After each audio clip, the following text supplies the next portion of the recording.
Siz mənə nisiyə olaraq çörək, çay verə bilərsinizmi? Eləsi var. 3 aydan bəridir ki, buradan pulsuz çörək yapmamış.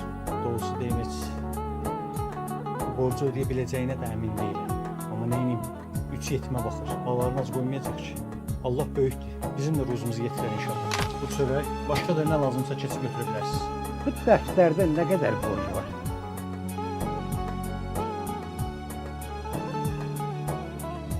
Allah səndən razı olsun. Sən ki bu qədər cəmaata güvənirsən, Allaha düşünüb yetimləri ac qoymursan, deməli yaxşı adamsan. Qoy bu da məndən onlara Ramazan payı olsun. Anam deyir ki, iftar üçün bir 3 yumurta.